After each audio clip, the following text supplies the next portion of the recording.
وعلى الله عليه على الله تعالى أعتمد.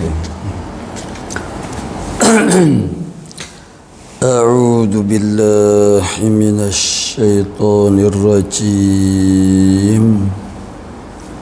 بسم الله الرحمن الرحيم. الحمد لله الذي جعل لكل شيء سببا بالمشيئة، والصلاة والسلام الحمد لله الذي أخرج عباده من ظلمات الكفر والشرك إلى نور الإيمان والتوحيد، والصلاة والسلام على من بالشفاعة العظمى وتخلص من حول المحشر لمن آمن بالله ورسوله أجمعين، وعلى آله الطاهرين وأصحابه نجوم الهدى عدد كل حرف كتب ويكتب أبد الآبدين ودهر الداحرين. اللهم فقهنا في الدين وعلمنا التأويل. اللهم فقهنا في الدين وعلمنا التأويل. اللهم فقهنا في الدين وعلمنا التأويل. اللهم رب اشرح لي صدري ويسر لي أمري واحلل عقدة من لساني يفقه قولي. أما بعد، فقال الشيخ المؤلف رحمه الله تعالى ونفعنا بعلومه في الدارين آمين يا رب العالمين. وعلى الله تعالى أعتمد ومن فيض فضله أستمد. Dan atas Allah Ta'ala aku berpegang, dan daripada limpah kurnianya aku menuntuti pertambahan. Qala musannifu rahimahullahu ta'ala. Jadi inilah uslub dan hakikatnya adalah kesan daripada tauhid. Kalam ataupun percakapan yang seumpama ini ialah percakapan ataupun kalam mentauhidkan Allah Subhanahu wa taala, yakni dengan kata wa 'alallahi ta'ala a'tamidu. Terjemahnya ialah di atas Allah Ta'ala sahajalah aku berpegang. Sebagaimana uslub yang Allah Ta'ala sendiri gunakan ialah tak lain tak bukan ialah nak mengajarkan kita supaya kita bercakap dalam keadaan kita mentauhidkan Allah Ta'ala. Bahkan apapun tindakan kita, percakapan kita, diam kita, bergerak kita, itu adalah kesan ataupun tamarah daripada tauhid. Sebagaimana dalam khutbah kita dulu, muallif kita mensifatkan Nabi sallallahu alaihi wasallam sebagai dalili wahdaniyatih, dalil keesaan Allah Subhanahu wa taala, tanpa ragu bahawa di atas diri Nabi kita Muhammad sallallahu alaihi wasallam itu sepenuhnya zahir batin menunjukkan keesaan Allah Subhanahu wa taala. Maka begitulah sepatutnya kita meniru hal ahwal yang berlaku kepada Nabi, kerana itulah makna tauhid. Jadi cara kita bercakap itu susunan ayat laras bahasanya itu sepatutnya melambangkan kita mentauhidkan Allah Subhanahu wa taala. Jadi uslub yang muallif kita rahimahullah taala pilih ini sebenarnya diambil daripada Al-Quran, daripada surah yang pertama mengikut susunan mushafil Quran iaitu Al-Fatihah. Betul kata ataupun ayat iyyaka na'budu wa iyyaka nasta'in. mengikut laras bahasa yang asal. Laras bahasa yang asal ialah na'budu iyyaka, kami sembah akan dikau. Tetapi kalau begitu diperlakukan, maka mafhum dianya ialah kami sembah akan dikau, dan barangkali boleh juga menyembah yang lain daripada engkau. Dan supaya tidak diberi peluang, mendapat peluang kepada syaitan untuk mentaswis hati kita. Na'budu, sebelum kita mengatakan iyyaka, dia dah masuk dah. Sasarannya Jadi kan sebab tu bila kita simpan, dia panggil hasar, teknik hasar. Maknanya uslub ataupun metode hasar. Hasar ni maksud simpan. Iyyaka, akan dikau, makna kalau kita terjemah bahasa Melayu kita, iyyaka makna akan dikau sahajalah ya Allah. Na'budu, kami sembah. Itulah makna tauhid. Wa iyyaka, dan akan dikau sahajalah ya Allah. Nasta'in, kami minta pertolongan. Jadi Allah Ta'ala sengaja meletakkan dia punya, maknanya orang panggil maf'ulnya di hadapan, supaya berlakunya hasar. Samalah juga dengan uslub yang diperlakukan oleh mu'alif kita rahimahullah ta'ala. Wa alallahi ta'ala, di atas Allah Ta'ala sahajalah i'tamidu, maknanya makna saya tidak berpegang, tidak bersandar kepada selain daripada Allah Ta'ala. Tempat sandaranku hanya Allah, tempat berpegangku hanya Allah. Itu maknanya tauhid. Maknanya menjadikan Allah tempat kita mengharapkan kebergantungan kita terhadap segala keperluan hidup kita. Dan tawajuh hati kita dari sudut rasa gerung takut kepada mudarat ialah kepada Allah Ta'ala sahaja. Kerana an-nafi' wal mudir Allah Subhanahu wa ta'ala, yang boleh memberi manfaat, yang boleh memberi mudarat hanya Allah Ta'ala sahaja. Jadi kesan daripada tarbiyah tauhid inilah akan melahirkan orang yang sentiasa bercakap dengan rupa macam ni. Jadi dan atas Allah Ta'ala, itu dalam terjemah tu dia tidak buatlah. Dan atas Allah Ta'ala, itu kita kena tambah. Mana di atas Allah Ta'ala sahajalah, itu dari sudut bahasa kita. Supaya berlaku makna hasar. Hasar makna simpan. Dan atas Allah Ta'ala sahajalah aku berpegang. Berpegang mana i'timad, berpegang dari sudut boleh memberi manfaat, boleh memberi pertolongan, boleh melindungi kita daripada mara bahaya, hanya Allah Ta'ala sahaja. Dan daripada limpah kurnianya sama juga. Wa min faidi fadlih, dan daripada limpah kurnianya aku menuntuti pertambahan. Yakni aku tak temo'o, aku tak berkanduk orang lain. Malaikat tepat temo'o akunya, temo'o ni berkehendak aku hanya kepada Allah Ta'ala. Jatuhnya harap ataupun temo'o, makna tama'an, sangat berkehendak aku hanya kepada kurniaan Allah Ta'ala. Akan kurniaan Allah Ta'ala sahajalah aku menuntuti pertambahan. Itu maksudnya temo'o kita tu, makna mu'alif kita menyebut bahasanya temo'o ni maknanya harap, dia anak forok kepada rajak. Rajak maknanya harap. Bila ada rajak, dia tubiklah buah dia, nama dia tama'an, makna temo'o. Jadi itu melambangkan mentauhid mu'alif kita rahimahullah ta'ala dari sudut tempat berpegang dan juga meminta pertambahan hanya tertuju kepada Allah Subhanahu wa ta'ala sahaja. Dan inilah yang sepatutnya menjadi prinsip dasar kehidupan kita selama-lamanya. Qala bermula ilmu tauhid itu. Ni mu'alif kita masuk kepada ta'rif ataupun definisi kepada ilmu tauhid, dan ini juga isyar kepada maknanya mu'alif kita untuk memperkenalkan ilmu yang kita nak pelajari di dalam kitab ini, dan ini dipanggil sebagai muqaddimah ilmu. Tak lain tak bukan dipanggil sebagai mabadiul asyarah. Tetapi asyarah mana pengenalan yang 10. Tetapi mu'alif kita rahimahullah ta'ala tidak menyebut kesemuanya daripada mabadi al-asyarah saat ni. Hanya menyebut sebahagian saja. Yang tak dapat sudah tentulah orang panggil kita kena berkenalan untuk kita meneruskan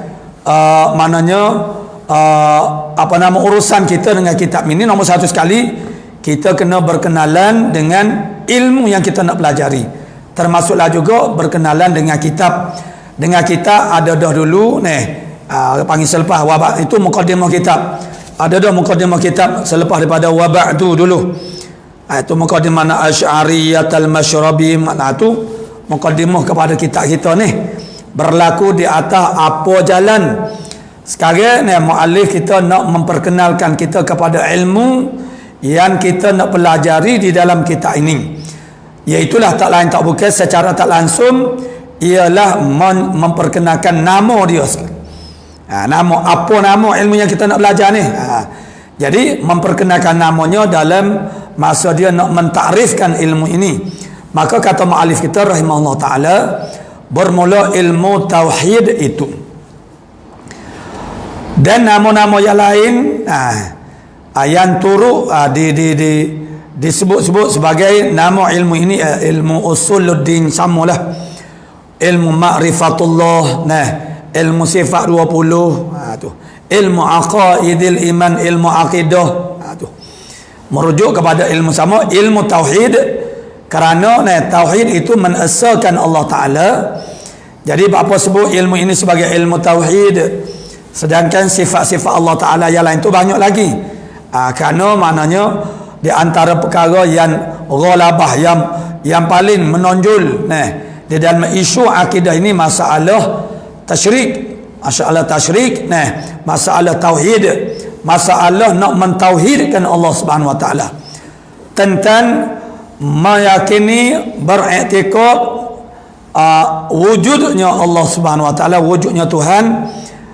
Ya, ada golongan yang taktil sebagaimana kita sebut kemarin, tetapi kenyataannya apa yang dihadapi oleh Nabi sallallahu alaihi wasallam sendiri sepanjang dakwahnya ialah golongan musyrikin. Jadi menghadapi golongan musyrik ini adalah lebih sukar. Dan semua agama-agama yang selain daripada agama Islam adalah berteraskan kepada akidatut tasyrik, akidah tasyrik belaka. Dan yang lain daripada tu yang tak beragama, akidah taktil, mana tak ada Tuhan. Jadi di dalam kita memahami tauhid itu satu perkara yang sangat penting, supaya kita tidak orang panggil tertipu daya lah dengan jenama-jenama, dan juga orang panggil pengakuan makna dakwi. Mereka mendakwa Kristian juga sentiasa berdolak dalih. Kristian sentiasa berdolak dalih ataupun auta. Mereka bila berhadapan dengan orang Islam, dengan ulama Islam, mereka berdolak dalih tentang akidah mereka sendiri. Mereka putar belikkan supaya kita juga jadi terkeliru dan menganggapkan mereka juga berakidah dengan akidah tauhid. Padahal itu adalah maknanya merupakan orang panggil putar belik yang disengajakan untuk mengelirukan kita. Ialah ibarat daripada perhimpunan. Apa dia ilmu tauhid? Ilmu tauhid ini ialah ibarat, ataupun kalau terjemah bahasa mana rencana. Kalau kita syarah matan Jauharatut Tauhid Jawi itu ada sebut rencana, dia terjemah daripada ibarah, mana ibarat daripada perhimpunan. Bila sebut kata perhimpunan bermakna bukan satu, paling tidak kena dua, baru nama dia berhimpun. Mana ambil daripada kata bahasa Arabnya ialah jumlah, mana ibarat daripada jumlah, mana perhimpunan barang yang diiktikadkan, yakni mu'taqadat. Perhimpunan perkara-perkara yang kita iktikad, barang yang diiktikadkan, yang dibangsakan kepada agama.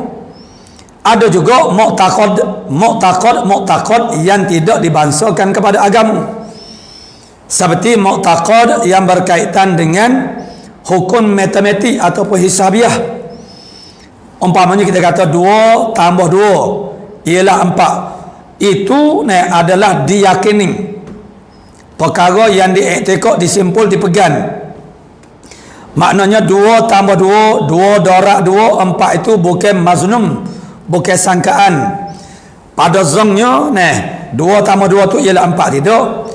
Benda tu adalah benda yang qat'i, tetapi itu tidak dibicarakan dalam ilmu tauhid. Makna mu'taqad itu di luar daripada perbahasan ilmu tauhid.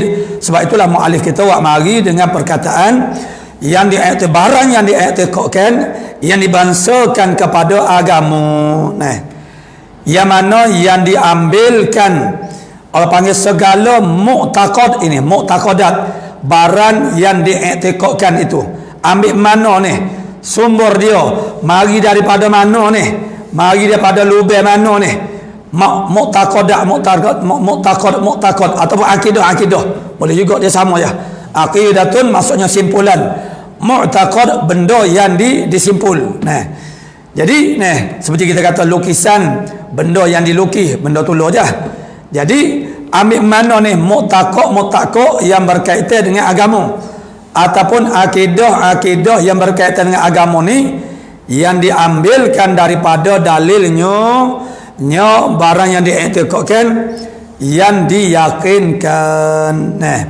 Maknanya terkeluarlah orang panggil apa yang diambil daripada dalil yang tidak diyakinkan.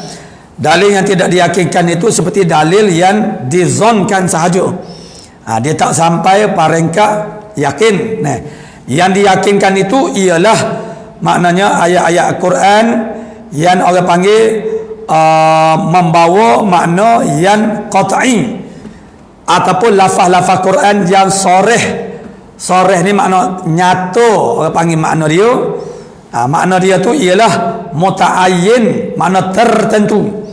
Begitu juga makna hadis-hadis Nabi yang mutawatir, dan makna dia tu adalah tidak ada ihtimal makna yang lain.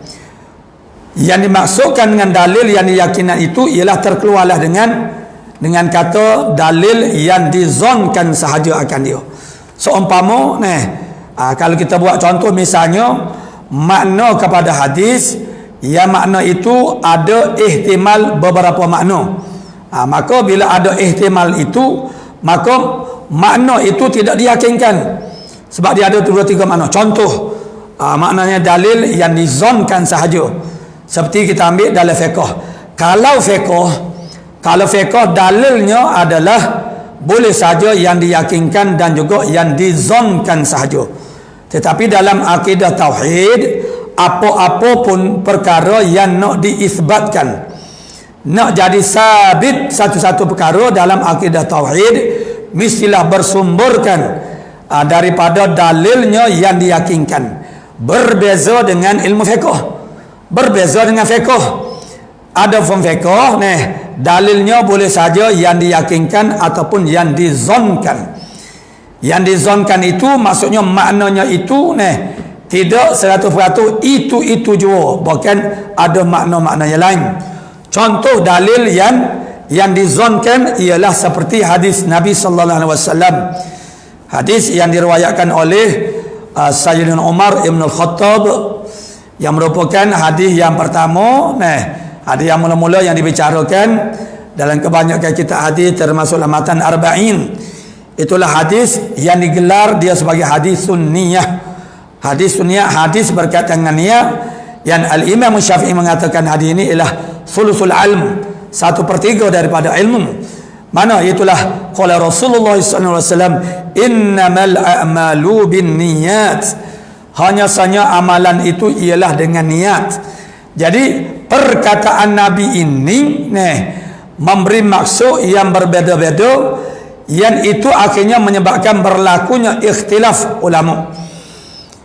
Mana ikhtilaf ulama? Yakni mazhab kita Imam Syafi'i ataupun Imam Syafi'i sendiri telah berijtihad makna hadis ini.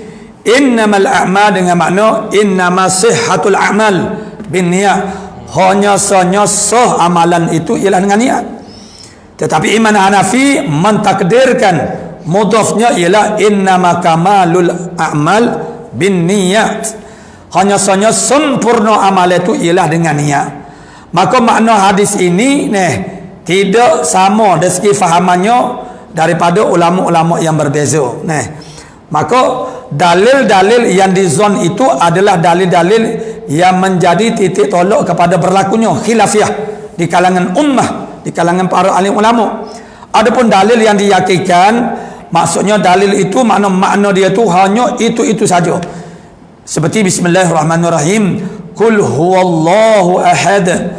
Mana katakan bahasanya Allah Taala tu makna esa, tidak ada makna yang lain daripada itulah maknanya. Nah, maka itu dikatakan sebagai dalil yang diyakinkan. Seperti firman Allah Subhanahu wa taala, innallaha ala kulli syai'in qadir. Maksudnya Allah Taala di atas tiap-tiap sesuatu ialah kuasa. Kuasa bermakna yang kuasa qadir, bermakna Allah Taala ni ada kuasa. Itu tidak difahami dengan makna-makna yang lain.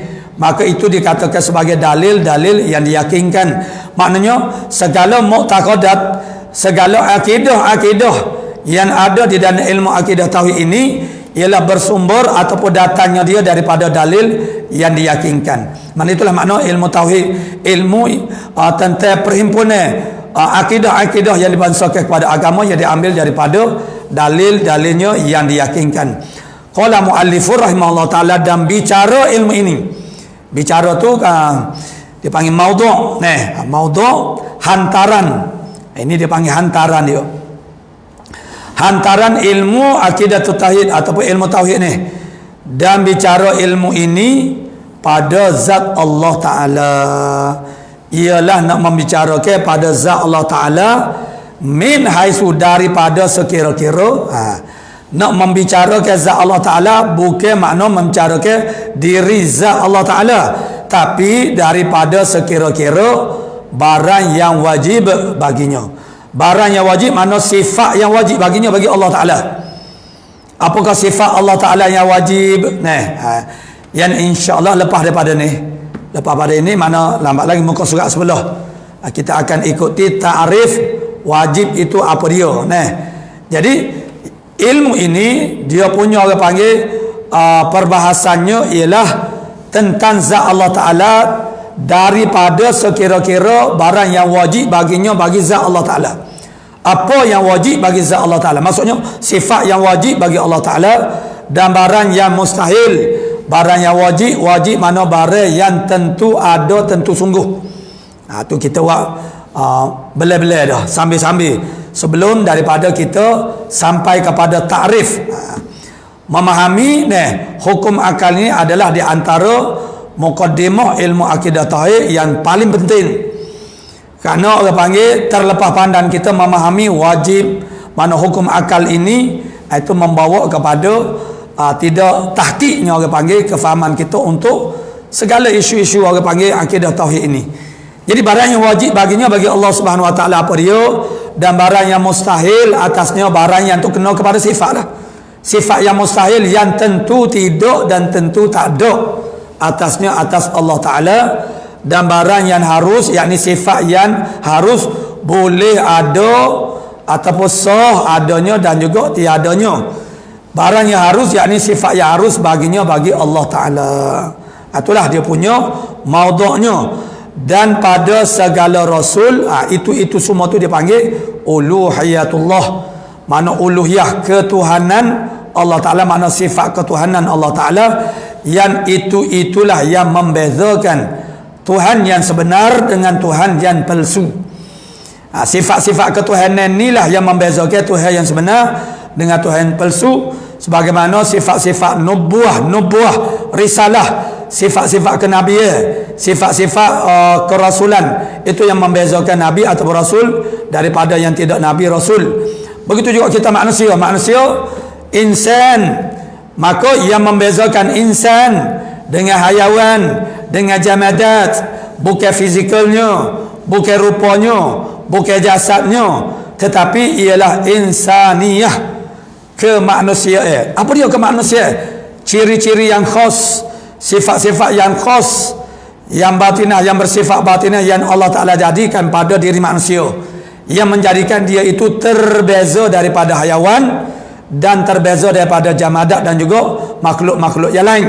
Apabila sifat-sifat kemanusiaan ini dibiarkan, dibuai, tohuk buai, dicokeh buai, sebagaimana yang berlaku zaman kita sekarang, kemudian manusia tu pula dia ambil sifat-sifat kebinatangannya, maka boleh sah ataupun soleh patut bahawa dipanggil dia sebagai binatang.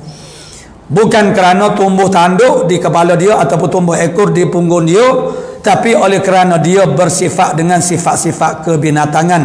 Maknanya dia mengambil kekhususan binatang. Dia sudah ada dah kekhususan yang Allah Ta'ala berikan.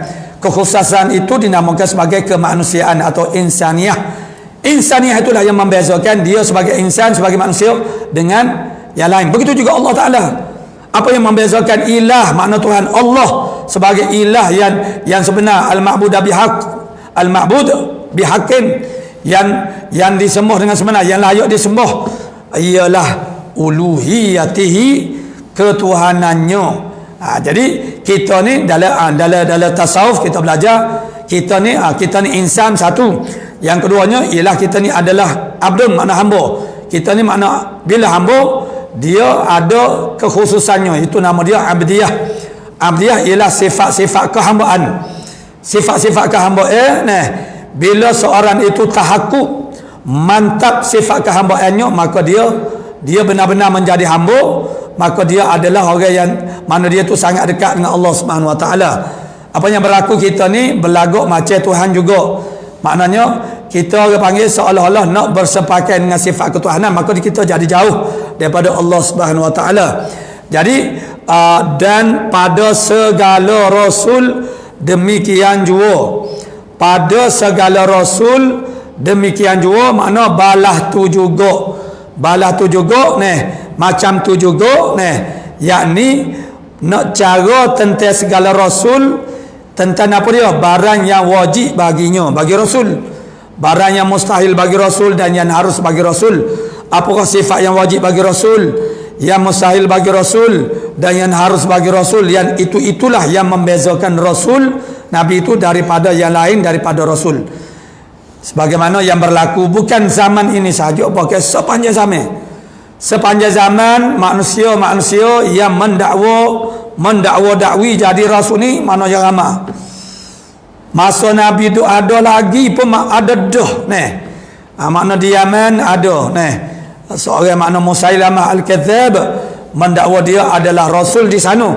Bahkan sampai satu peringkat dia mengutus surat kepada Nabi kita Muhammad sallallahu alaihi wasallam menyatakan tentang nak berdamainya dengan Nabi atas dasar sama-sama rakan sejawatan.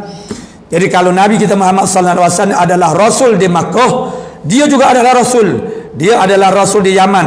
Jadi mengapa nak berbaloh Karena sama-sama orang panggil rasul sama-sama jawatan yang sama, nama dia jawatan, makna rakan sejawatan.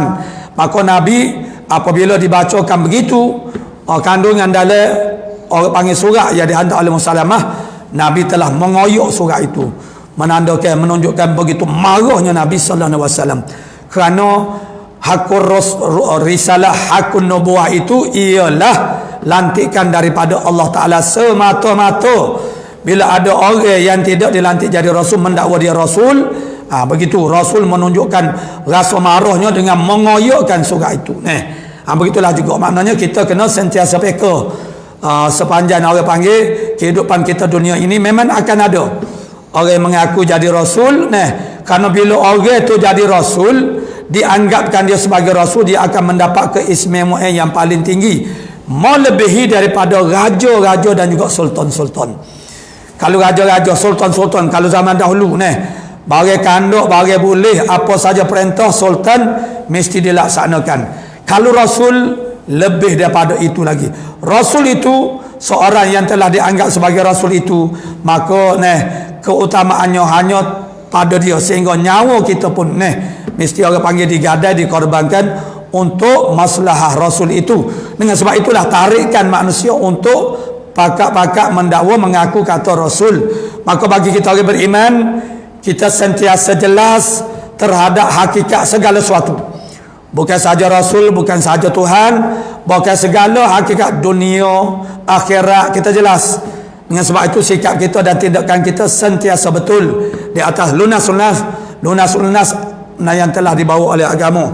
Qala muallifur rahimahullah taala, itu dia punya maudhu' kepada perbahasan ilmu akidah tauhid ini ialah tentang sifat-sifat yang wajib mustahil harus kepada ilah makna Tuhan dan juga kepada Rasul,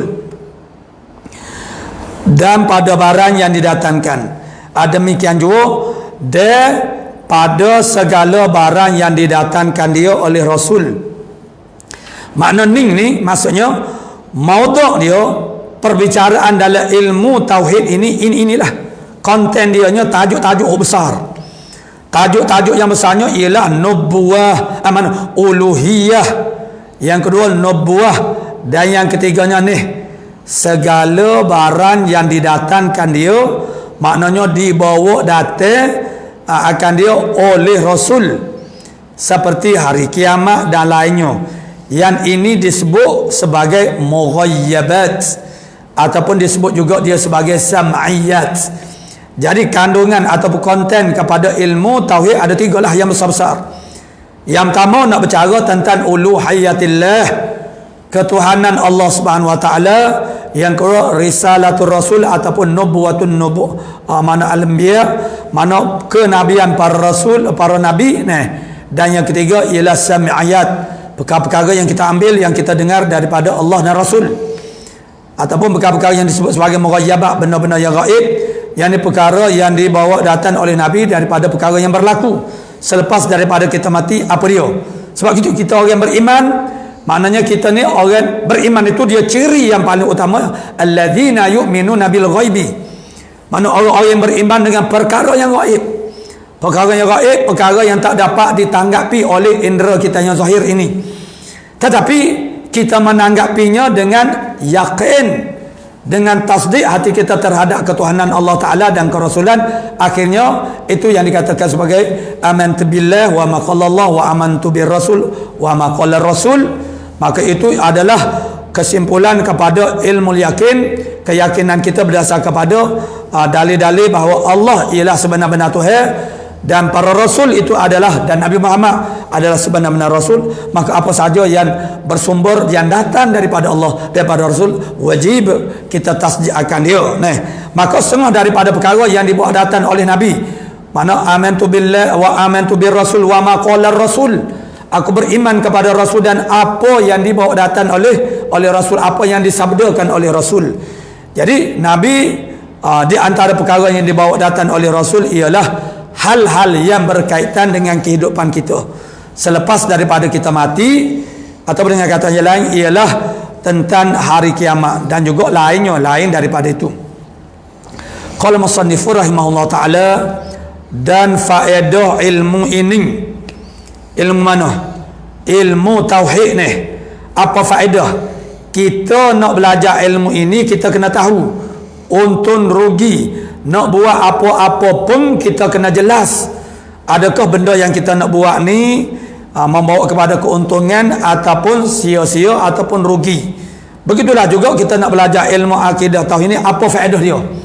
Kalau tidak ada faedah yang baik, tak usahlah kita belajar. Kerana kita telah mengorbankan masa, tenaga dan juga belanja. Seperti misalnya belanjanya apa? Kalau kita pergi ke masjid, majlis-majlis ilmu yang diadakan di masjid, sudah tentu belanjanya ialah maknanya kenderaan kita.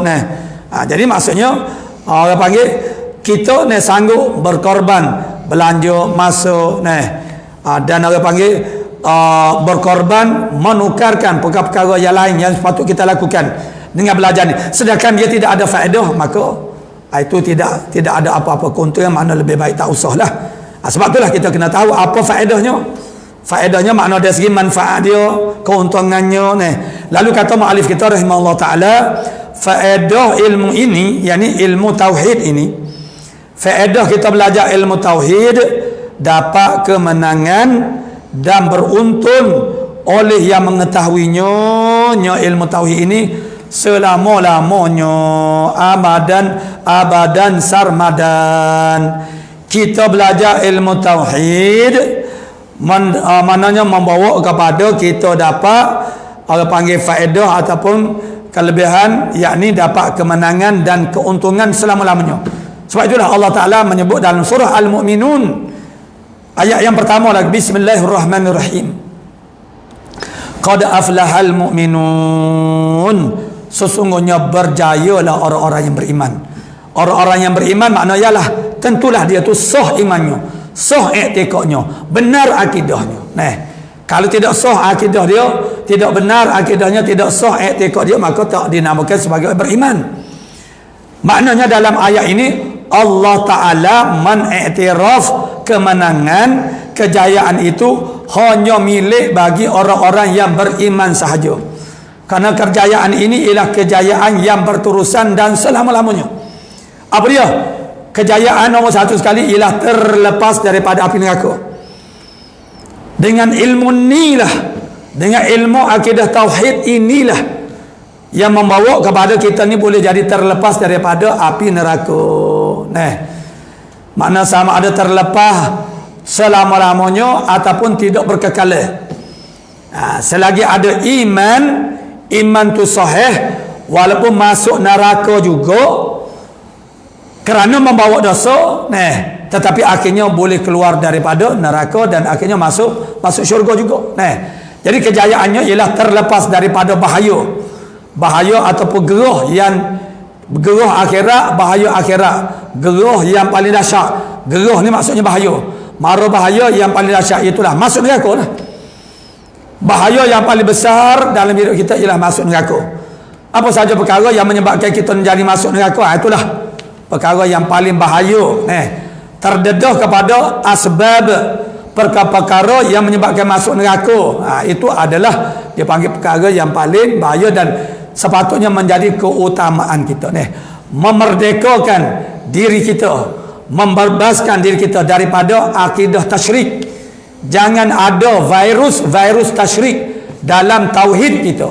Kita tak belajar ilmu akidah tauhid, maka kemungkinan besar barangkali akidah kita ini banyak kerosakannya kerana terlalu banyak virus tasyrik. Dan satu lagi ialah ta'til. Jadi dengan kita memahami ilmu akidah tauhid ini membawa kepada kita bebas daripada syirik, bebas daripada ta'til, daripada kekufuran, maka itu yang melayakkan kita untuk terlepas daripada neraka dan akhirnya masuk syurga Allah Ta'ala selama-lamanya. Itulah kemenangan yang hakikat, yang sebenar-benarnya. Maka yang boleh membawa kita kepada kemenangan ini tak lain tak bukan ialah tauhid.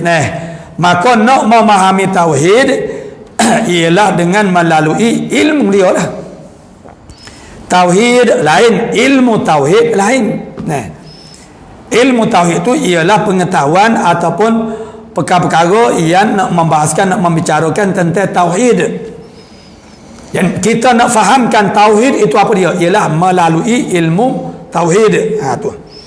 Itulah makna faedah. Jadi memandangkan kepada faedahnya ini, maka nyatalah bagi kita bahasanya, maknanya ilmu akidah tauhid ini bukan orang panggil biasa-biasa, ilmu yang sangat mustahak, yang sangat penting, yang lazim bagi setiap kita orang Islam ni mempelajarinya.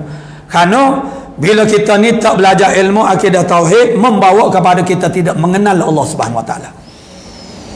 Bila tak mengenal Allah Subhanahu Wa Taala, buatlah ibadat banyak mana sekalipun sampai lekuk dahi-dahi semaya. Nak rakyat kata kuatnya semaya sampai kempis perut-perut jadi kurus kerana kuatnya berpuasa. Tapi manakala duk buat amal ibadat ini dengan keadaan tidak mengenali Allah Subhanahu Wa Taala, maka ibadat kita mardud, direject, ditolak oleh Allah Subhanahu Wa Taala. Sebagaimana kata Al-Imam Ghazali, kaifa an ta'budu man la ta'rifuhu farubbama an ta'taqida mimma yukhaliful haqq fatakuna ibadatuka haba'an mantura. Jadi kata Imam Ghazali, kaifa an ta'budu min, macam mana kamu menyembah Tuhan min la ta'rifu, Tuhan yang munyo tak kenal dia. Macam mana kamu ni sembah Tuhan yang munyo tak kenal Tuhan tu siapa dia? Kalau ini berlaku, maka rubbama anta taqidah, boleh jadi mu beriktikad tentang Allah Ta'ala itu mimma yukhaliful haqq, daripada perkara yang menyalahi perkara yang sebenar. Dan susulan daripada itu apa dia? kalaulah berlaku begini. Maksudnya kita mengiktikadkan Allah Ta'ala itu dengan bukan sifat-sifat Allah Ta'ala yang sebenarnya, maka fatakunu ibadatuka, maka jadilah ibadahmu haba'an manthura, debu-debu halus yang berterbangan, yang entah ke mana perginya. Maksudnya tak terpakai gawa, tidak diiktiraf oleh Allah Ta'ala dan dirijek metuh-metuh oleh Allah Ta'ala, makna ditolak oleh Allah Subhanahu Wa Ta'ala. Buat ibadat dengan tak kena Tuhan yang kita duk sembah tu, kita tak kenal dia. Apa tu tak kenal? Sebab kita ni makna tidak mempelajari ilmu akidah tauhid, maka membawa kepada kita tidak mengenal. Bila tidak mengenal Allah Ta'ala, iman kita tidak sah. Bila iman kita tidak sah, apa sahaja yang kita lakukan tidak ada harga di sisi Allah Subhanahu Wa Ta'ala. Kebaikan apapun itu, Allah Ta'ala sebut orang kafir itu, dia melihat kebaikan dia itu, mereka akan mendapat kebaikan di akhirat kelak dan dapat masuk syurga.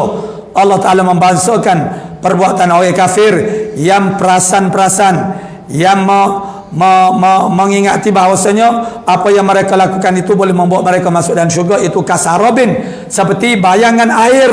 Daripada kejauhan kita melihat macam ada air, tetapi apabila menghampirinya, ia bukannya air, ia hanya bayangan, alin-alin atau fata margana. Jadi nyanyo kita kasihan kita melakukan kebaikan apapun, Allah Ta'ala tidak menghargai. Sebab apa? Sebab kita belum ada asas perhubungan dengan Allah Ta'ala. Untuk dihargai segala perbuatan kita dan tindakan kita, mestilah kita kena ada hubungan dengan Allah Subhanahu Wa Ta'ala, iaitulah ma'rifatullah, mana iman kita kepada Allah Subhanahu Wa Ta'ala. Kalau itu berlaku, kalau kita ingin sudah diiktiraf oleh Allah Subhanahu Wa Ta'ala sebagai orang yang beriman, sah iman kita, maka berlakulah wa kana sa'yukum mashkura, adalah usaha kamu tu siapa dia? Orang-orang yang beriman, orang yang sah iman dia, yang sah makrifah dia, nescaya adalah usaha kamu mashkura, disyukurkan, diterima kasih, makna dihargai oleh Allah Ta'ala. Apapun usaha kita, sama ada zahir ataupun batin, begitu dihargai oleh Allah Subhanahu Wa Ta'ala manakala kita ada asas iman kepada Allah Subhanahu Wa Ta'ala. Gerak kita, diam kita, bercakap kita, apapun tindakan, tidur sehingga tidur kita sekalipun, itu adalah termasuk dalam sa'yu juga. Dan hati kita, perasaan cinta kita, perasaan benci kita, perasaan marah kita, maka di atas asas iman ini, akidah yang betul, akidah yang shadiqah, iman yang sahih, i'tiqad yang sah, akan membawakan segala tindakan-tindakan yang betul zahir dan batin. Yang batinnya seperti perasaan kita, sayang kepada siapa yang kita nak sayang. Ya, kita boleh menyayangi, itu adalah naluri yang Allah Ta'ala bubuh, Allah Ta'ala letakkan dalam diri kita. Tapi kita nak sayang, hala tuju sayang itu kepada siapa?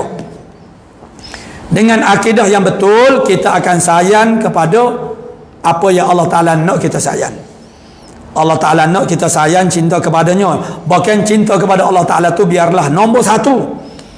Kalau sudah menyintai Allah Subhanahu Wa Ta'ala, tapi kalau sayang kepada Allah Ta'ala tidak nombor satu, maka tetap berdosa juga. Kalau Rasulullah cintanya kita kepadanya tidak nombor satu, maka tetap berdosa juga. Dan jihadin fi sabilillah, tiga tertib dia nombor satu, dua, tiga. Jadi kalau tidak sah iman kita, macam mana berlaku itu? Jadi takzim, membesarkan kita, iktimak kita sebagaimana tadi, iktimak terhadap pertolongan, perlindungan, semuanya terhadap Allah Subhanahu Wa Ta'ala, menuntuti limpah kurnia hanya kepada Allah Subhanahu Wa Ta'ala, tidak kepada itu adalah samarah, buah-buah, kesan-kesan daripada ilmu akidah tauhid. Di dunianya berjaya, menang sampai ke akhirat dan abadan sarmadan, makna selama-lamanya. Maka kalau kita faham, inilah faedahnya, inilah kelebihannya ilmu akidah tauhid, maka dia berada pada tahap yang paling utama dalam hidup kita sepatutnya. Untuk kita beri inayah kita, iktinak kita, beri perhatian kita, ambil cara kita, riayah kita, mempedulikan kita, ialah tentang orang panggil ilmu akidah tauhid. Karena ilmu inilah yang menyelamatkan kita daripada bahaya, daripada mara bahaya yang paling besar. Apa dia bahaya yang paling besar? Ialah neraka. Segala bahaya-bahaya yang kita pernah hadapi, kita pernah alami, dan yang kita bimbangi dan takuti yang berlaku di atas dunia itu adalah terlalu kecil dengan bahaya akhirat, iaitulah bahaya api neraka. Jadi bertolak daripada mustahak dan pentingnya dan faedah ilmu akidah tauhid ini begini, membawa kepada kemenangan sebagaimana yang disebut tadi sehingga selama-lamanya. Maka sewajarnya lah, sepatutnya lah bahawa kita menutamakan, meletakkan ilmu ini sebagai keutamaan dalam hidup kita. Mengenali Allah Ta'ala itu berlaku sepanjang hidup kita, tidak akan ada habisnya. Kerana sebelum daripada ini saya dah sebut bahasanya ma'rifatullah itu tidak akan ada habisnya.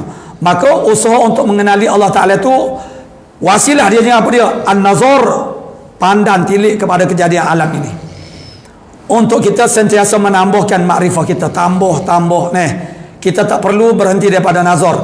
Kita belajar ilmu akidah tauhid ini, makna kita belajar tauhid ini ialah untuk mendapat orang panggil bimbingan daripada ilmu ini, macam mana kita nak menggunakan akal, basar dan juga samuk kita untuk kita berinteraksi dengan kejadian alam ini, untuk menyampaikan kita kepada kita mengenal Allah Subhanahu Wa Taala. Jadi tampilnya ilmu akidah tauhid ini ialah untuk membawa, untuk irsyad, membimbing kita bagaimana sepatutnya kita berfikir. Ya, berfikir, semua orang berfikir, tetapi gaya berfikirnya, cara berfikirnya, macam mana kita meletakkan lunas landasan ataupun jalan arah fikrah kita, pemikiran kita, cara berfikir kita. Jadi ilmu akidah tauhid tarbiyah kita, mengajar kita, irsyad, bimbing kita untuk berfikir dengan cara yang macam mana untuk kita boleh sampai kepada Allah Subhanahu Wa Taala dengan makrifah kita lah. Kita sampai kepada Allah Taala dengan makrifah, dengan iman kita, dengan ibadat kita. Itu maksudnya sampai. Kita sampai kepada Allah Taala itu dengan makrifah, pengenalan kita terhadap Allah Subhanahu Wa Taala. Kemudian dengan iman takwa kita. Takwa itu maksudnya ialah segala ibadat-ibadat, amalan-amalan yang kita lakukan itu akan menyampaikan kita kepada Allah Subhanahu Wa Taala. Tetapi mestilah orang panggil akidah yang betul, amalan sahih, amalan yang sah dan juga makbul di sisi Allah Taala. Itu yang akan menyampaikan kita kepada Allah Taala. Bila kita sampai kepada Allah Taala, kita berhak untuk mendapat kemuliaan-kemuliaan yang Allah Ta'ala cadangkan kepada orang-orang yang sampai kepadanya, ni orang-orang yang beriman, untuk selama-lamanya.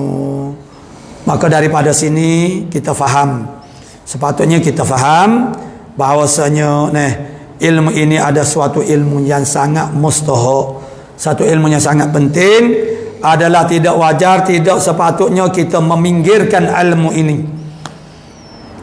mengesampingkan ilmu ini, meletakkan ilmu ini pada kedudukan yang terkebawah. Itu tidak layak. Keutamaan kita ialah mengenal Allah Subhanahu Wa Taala. Jadi ilmu yang memperkenalkan kita kepada Allah Taala ialah ilmu tauhid. Qala musannif, qala muallifu rahimahullahu taala. Jadi bertitik tolak daripada kesedaran itulah. Itu yang kita mau. Maksud kesedaran pentingnya ilmu akidah tauhid ini, pentingnya ilmu ma'rifatullah ini, kerana ini adalah asas kepada hubungan kita Allah Ta'ala, jalinan hubungan kita dengan Allah Ta'ala. Kalau tidak ada ini, maka tidak berlaku hubungan makhluk dengan Allah Ta'ala. Akidah yang tersalah, akidah yang tidak sadiqah, yang tidak betul, seperti mana akidah puak-puak Kristian, Yahudi dan agama-agama hak lain daripada agama Islam, akidah mereka itu adalah salah. Jadi akidah yang salah ini, walaupun mereka berakidah, beriktikad, tetapi iktikad mereka terhadap ketuhanan itu adalah tersasar, maka mereka tidak akan dipandang sedikit pun oleh Allah Subhanahu Wa Taala. Apa pun yang mereka lakukan itu adalah sia-sia, dan bukan saja sia-sia, bukan boleh jadi mudarat kepada mereka di akhirat kelak. Kemudian kata mu'alif kita rahimahullah ta'ala, dan agama itu ibarat daripada perhimpunan segala hukum. agama, yang diterjemah daripada ad-din. Tetapi ad-din, dinun, din dalam bahasa Arab tu dia ada banyak makna. Dan makna yang paling dekat kepada makna orang panggil din, makna yang agama dinul Islam itu ialah din itu ialah maknanya pembalasan. Maliki yaumiddin, pemilik ataupun raja pada hari pembalasan. Kerana agama-agama ni agama, sini disebut agama.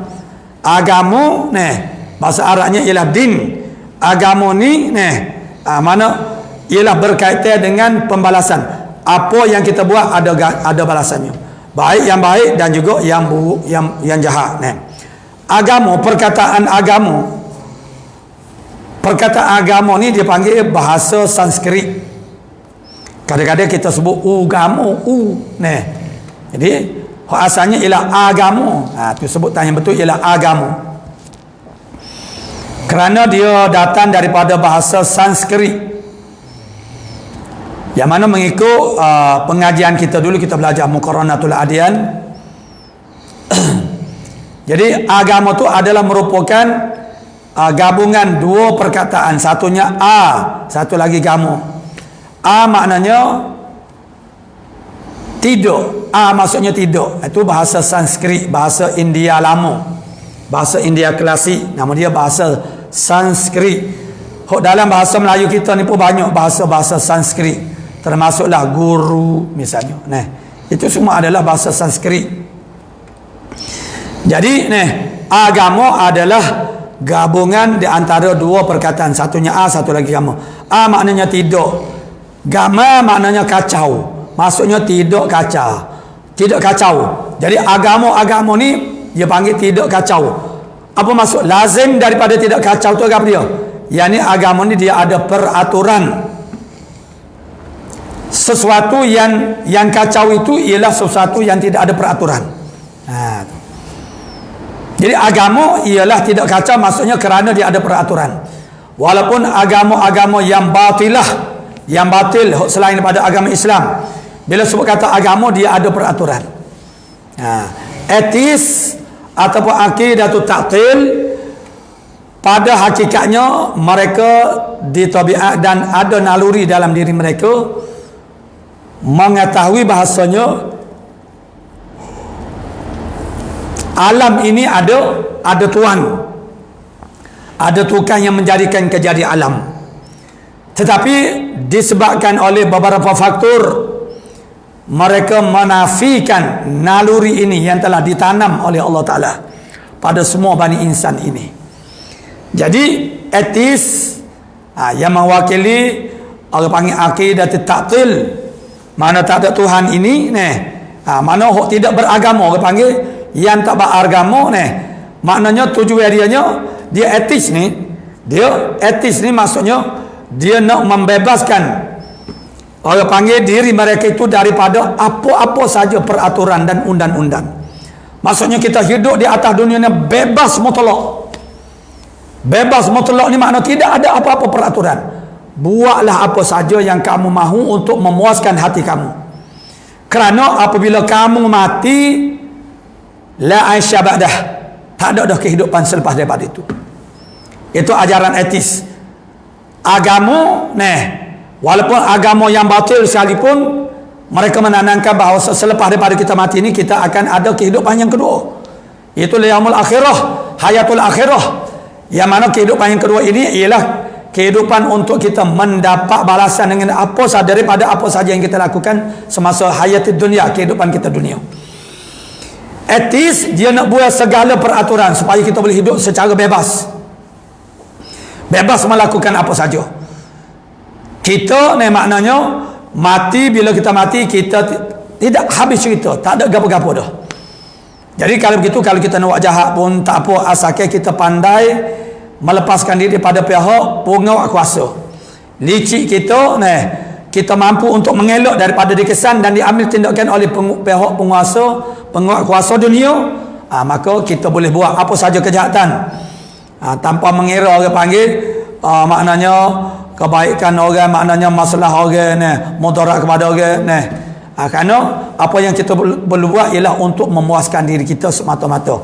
Dengan itu mereka membuatkan segala peraturan, sehingga peraturan yang paling basic, paling asas, undang-undang yang paling basic, paling asas, undang-undang kekeluargaan yang difahami oleh manusia seumumnya. Mana? Seperti dalam hukum kekeluargaan, ada suami isteri, ada bapa, ada ibu, ada anak-anak. Jadi bagi mereka itu perjuangan mereka kepada kebebasan yang mutlak, tidak ada apa-apa batasan. Lalu tidak ada yang nama ayah, anak itu boleh melakukan hubungan apa-apa pun. Siapa peringkat begitu. Jadi etis ini ataupun orang panggil akidah taktil ini, dia bapa dia nafikan naluri mereka, menafikan orang panggil naluri mereka, mengetahui bahasanya alam ini ada tuannya. Kerana untuk mencapai kepentingan-kepentingan tadi. Selagi mana manusia itu beragama, maka ada kekangan-kekangan menyebabkan tindakan manusia itu tersekat, terhalang, tidak bebas, mana tidak lawah malik, kata. Tak latah. Dan dengan sebab itu mereka buang segala undang-undang. Yang ada ialah undang-undang nafsu mereka itu untuk mencapai kepuasan yang mutlak tanpa apa-apa halangan. Cuma masing-masing lah pandai-pandai lah untuk orang panggil melepaskan daripada orang panggil bahaya daripada sama-sama makhluk. Itu saja. Tu. Dan Islam liberal itu maksudnya keterbukaan. Boleh orang panggil boleh jadi, dan boleh kita kata bukan boleh jadi. Itu adalah sebenarnya wasilah kepada etis. Kalau etis itu ialah kebebasan yang mutlak, liberal itu ialah tentang keterbukaan. Islam ini dilihat sangat menyempitkan, sangat mengongkon, sangat tidak sesuai dengan kehidupan zaman kini. Maka ada orang nak meliberalkan Islam itu dengan membolehkan apa-apa yang tak dibolehkan pada syariat, supaya dilihat Islam itu adalah sangat orang panggil sesuai dan sangat terbuka. Jadi mana kita kena berhati-hati apabila orang panggil keterbukaan itu sebenarnya ialah untuk kemerdekaan mutlak juga. Seperti yang dalam sehari dua ni, apa yang kita lihat di dalam YouTube itu, kita nak sebutlah, sambil-sambil kita sebut selalu. Satu orang panggil institusi yang dinamakan di Indonesia sebagai Az-Zaitun, dengan dia punya syekh dia, mana Syekhuz Zaitun. Itu maknanya namanya Panji Gumilang. Yang video yang terakhir kita lihat kemarin adalah video call dia dengan seorang Israel, yang dia itu berbual mesra dan mengajak orang Israel itu datang ke Indonesia. Dia akan sambut, dan dia juga pergi ke Israel, dan akhir kalamnya dia menyebut kepada orang panggil Israel itu sebagai akhil mahbud. Itu kita lihat react daripada seorang, maknanya ustaz daripada Indonesia. Jadi ternyata bahasanya Az-Zaitun itu sebenarnya menjadi alat, dan juga dikhabarkan bahawasanya dia nak buka gereja di Indonesia. Bermakna dia pandai bercakap Arab, boleh baca Quran, dia bercakap Arab. Maknanya dia ni datang daripada kalangan orang yang belajar ilmu Islam. Jadi bukan calan-calan untuk nak menghadapinya. Dia dapat bercakap Arab, dia bercakap dengan Israel itu dengan bahasa Arab. Yang akhirnya dia panggil akhil mahbud. Mana orang Israel itu dia panggil saudaraku yang dikasihi. Jadi macam mana? Dan dia pula mana dikatakan nak membukakan orang panggil maknanya gereja. Dan tanah suci baginya ialah tanah suci Indonesia. Tanah suci Mekah Madinah tu dia pangkah, maksudnya bukan. Mengapa kita ni orang panggil ni kebanyakan daripada umat Islam Indonesia ni dia kata beranggap tanah suci tu Mekah itu tak betul, salah dia kata. Dan maknanya Quran itu tidak perlu dihafal, memberatkan saja, terus amalkan, walaupun sebenarnya maksudnya bukan begitu. Jadi kesesatannya ternyata semakin ternyata. Jadi untuk orang-orang yang seumpama ini, bagi orang awam yang kebanyakan yang tidak ada asas langsung dalam ilmu akidah tauhid, ini sangat-sangat bahaya, kerana orang panggil orang-orang sebegini membawa nama Islam. Dan mereka itu maknanya bercakap di atas dasar itu adalah ajaran Islam. Jadi bagi kita yang ada basic ajaran Islam, ilmu Islam, yuk kita tidak termakan, tetapi di sana ramah. Mana perkara yang paling bodoh sekalipun kalau diucapkan setiap kali sampai orang panggil beberapa sampai 50 kali, akhirnya orang akan dapat terima suatu perkara itu. Jadi apatah lagi dengan mereka ini yang dikenali sebagai orang yang berpendidikan dan boleh baca Quran, boleh bercakap bahasa Arab, tetapi mengandungi membawa suatu fikrah fahaman yang sesat. Jadi maknanya sebab itu kita kena peka terhadap orang panggil apa yang berlaku pada zaman kita sekarang. Asas dia terasnya kita sendirinya kena faham benar, kena faham betul akidah Islam itu sendiri. Akidah Islam ialah akidah tu tauhid. Biar kita tu kena cerak, kena betul akidah tauhid. Barulah orang panggil, marilah orang panggil orang jajah, orang mari jual tu produk macam mana pun kita kenal.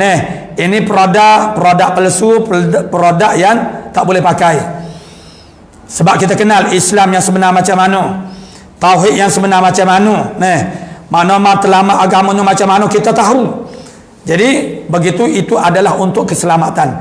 Jadi begitulah sebagaimana saya sebut kemarin dan saya canankan pada hari ini juga, mana dan pada masa-masa kita perlu memperkasakan ilmu Islam, khususnya ilmu akidah tauhid bersungguh-sungguh. Mana mari kita kembali kepada asal, memperkasa, memperkuatkan, memperteguhkan orang panggil ilmu akidah tauhid itu sebagai benteng.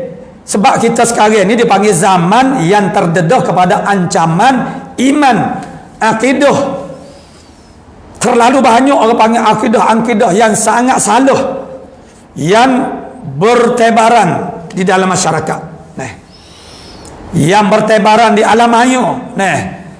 Yang itu tidak dapat dipantau oleh ibu bapa. Jadi akhirnya dia tidak mengetahui bahasanya anaknya itu sudah berakidah dengan akidah yang tak betul. Pernah berlaku di suatu di Kelantan ini, di sebuah sekolah Arab, seorang pelajar perempuan begitu ketika dia pergi ke tandas, dan semasa itu ada pelajar perempuan yang lain di dalam tandas. Ketika pelajar perempuan ini menyelokkan telekonnya, khimarnya, maka ternampak oleh dua orang pelajar lain itu ada salib di tengkuknya. Pelajar sekolah Arab. Lalu dua pelajar ini melaporkan kepada pejabat, kepada guru, kepada ustaz. Lalu ustaz panggil pelajar perempuan yang memakai salib. Tengok, kalau dah pakai salib tu salib betul-betul lah, bukan sesuatu yang kadang-kadang ada gambar-gambar ni kita tak perasan itu ada gambar begitu. Ini tidak, memang dia pakai rantainya yang lekah dia tu ialah salib. Dipanggil oleh ustaz menanyakan hal dia mengaku.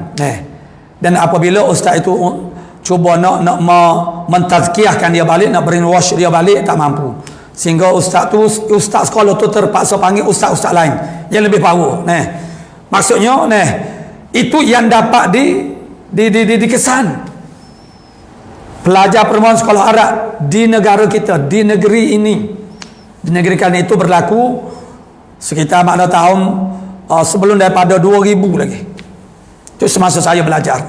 Itu didedahkan oleh seorang ustaz, dan benda ni benda yang berlaku sungguh. Jadi itu yang dapat dikesan. Bagaimana seorang pelajar sekolah agama rupa-rupanya telah menganut agama Kristian secara diam-diam. Tidakkah itu suatu benda yang sangat mengancam dan sangat membimbangkan kita ni? Apatah lagi sekarang ini.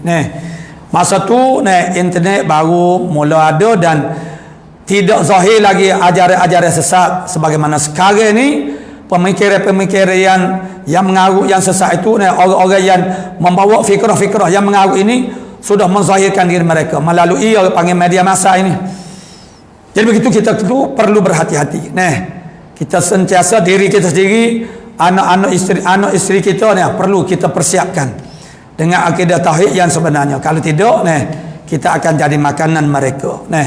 Jadi mudah-mudahan ini memberi kesedaran kepada kita untuk lebih bersungguh lagi, untuk kita lebih nekat untuk belajar ilmu akidah tauhid, dan untuk kita benar-benar memahami, azamkan dalam hati kita, maknanya tanamkan dalam hati kita suatu kesungguhan pada satu nekat dia panggil himmah.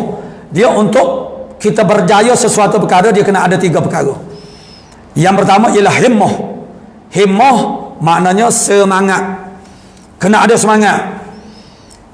Semangat saja tidak jadi. Dia kena ada al-jiddu mujahadah, mana bersungguh-sungguh. Ada orang itu himmah saja, semangat saja, bercakap berkobar-kobar, tapi time buat hijau bertindak tak boleh nak buat ni. Maknanya tidak bersungguh-sungguh. Dan yang ketiga ialah al-mulazamatu, mulazamah, berterusan, jangan hangat-hangat tahi ayam. 3 ni, gandingnya 3 ni akan menjadikan usaha seorang itu akan jadi berhasil. Mana kena ada himmah, tak ada himmah tak boleh. Walaupun berusaha bersungguh-sungguh, tetapi tidak ada himmah, tidak ada cita-cita, tidak ada semangat, kesungguhan itu akan mudah terbantu apabila ada kekangan-kekangan atau halangan-halangan. Sebab itu kena ada himmah, kena ada semangat, kemudian disusuli dengan kesungguhan.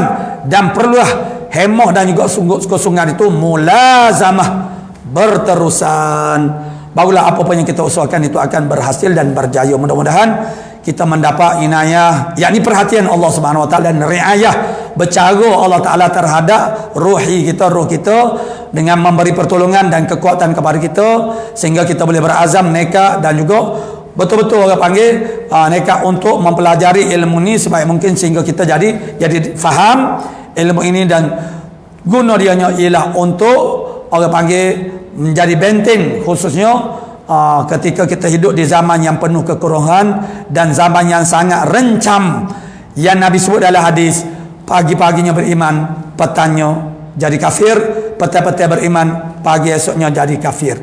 Nak royaknya manusia tu waktu zaman yang sangat dahsyat fitnahnya, sehingga manusia tidak ada pendirian, sehingga mereka boleh berubah oleh pemberian daripada pagi kepada petang dari segi sudut agama, apatah lagi pendirian dalam perkara-perkara yang lain.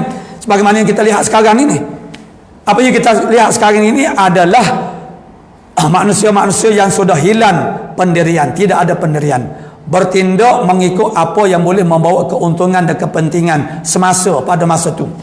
Maka itulah tindakan mereka. Tidak lagi ada orang panggil pendirian yang benar untuk dipegang, sehingga mereka bertindak berdasar kepada pendirian mereka itu, walaupun berdepan dengan segala kesusahan dan juga tentangan dan cabaran.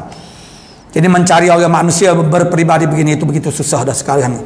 Ini dengan sebab itulah kita kembali kepada ajaran Islam, yakni mengenali Allah Ta'ala dengan sebenar-benarnya dan benar-benar mentauhidkan Allah Subhanahu Wa Ta'ala. Kita berhenti pada kata dan agama itu ibarat daripada perhimpunan segala hukum ila akhir. Wallah Subhanahu Wa Ta'ala a'lamu bis-shawab. A'udzu billahi minasyaitonir rajim. Bismillahirrahmanirrahim. Alhamdulillahi rabbil alamin, wassalatu wassalam ala asyrafil anbiya'i wal mursalin wa ala alihi wa sahbihi ajma'in. Allahumma taqabbal minna innaka antas sami'un alim wa tub alaina ya maulana innaka antat tawwabur rahim.